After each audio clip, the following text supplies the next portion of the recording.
Totally agree. Genuine interactions require authenticity. The idea here is to encourage honest conversations, not just polite ones. Being genuine doesn't always mean being friendly, but always being real. It's about meaningful connections, not just surface-level politesse. Exactly. Honesty trumps politeness, especially in meaningful relationships. It's about going deeper, not just acting nice.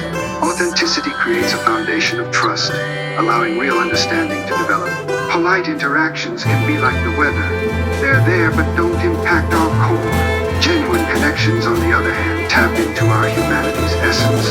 It really is a profound truth we're discussing. Building meaningful relationships with God or each other requires a foundation of authenticity. Superficial niceness can't hold up against the storms of life or the depths of true connection.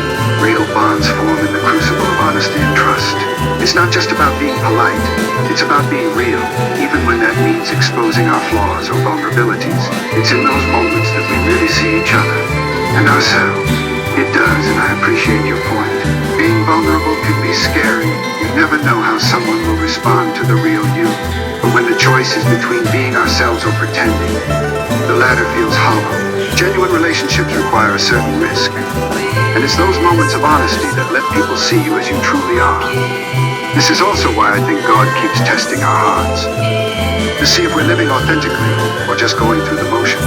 I see what you mean. Arjuna, it can be scary to open up and risk being misunderstood. But isn't that what real relationships are built on? Honest connection, not just keeping up appearances. And there's some wisdom in the idea that God tests our hearts. Maybe it's not about passing a test, but about staying true to ourselves despite the risks. That's a great question. The difference between being tested and staying true to yourself is subtle, but significant. Being tested implies an external pressure or stimulus that pushes you to prove your convictions.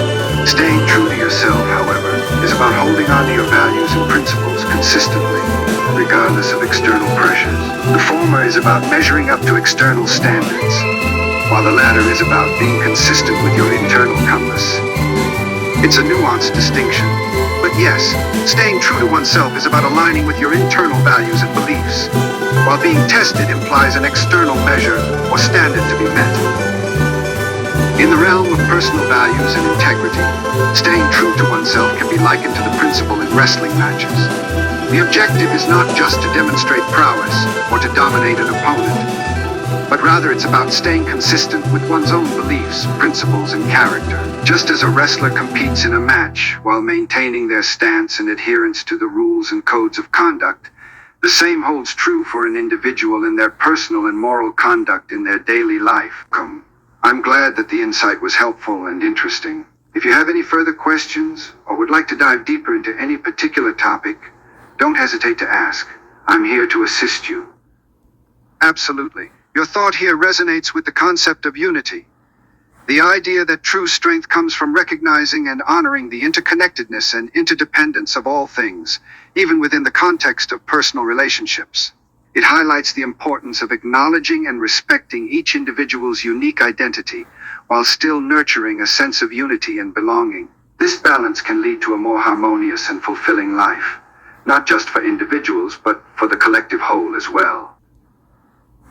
That's an intriguing observation.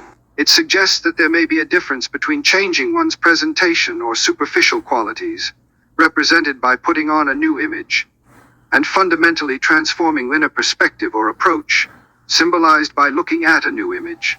The former could involve changes in behavior, appearance, or attitude, while the latter implies a shift in underlying beliefs, values, or perception. Do you think there might be a significant contrast between the two concepts? That's a profound insight. There's a distinction between what we do, changing our plans, behaviors, and what truly drives us. Our values, beliefs, perspectives. External actions can be influenced by external factors, but they don't necessarily reflect the state of our hearts or minds. True transformation requires a shift in these deeper aspects of ourselves, which is why it's so challenging. It's about aligning our actions with our inner selves, not just adapting to external circumstances. Indeed, our external actions and circumstances can appear to dictate who we are, But true transformation requires looking beyond the immediate and temporary. I can be influenced by the winds of change like a leaf in the wind, but my essence can remain unchanged at a deeper level. Transformation is about digging deeper into my limits, discovering my foundations, and cultivating my inner resilience. It's about finding the strength to stand firmly, despite the external forces that may try to shape me.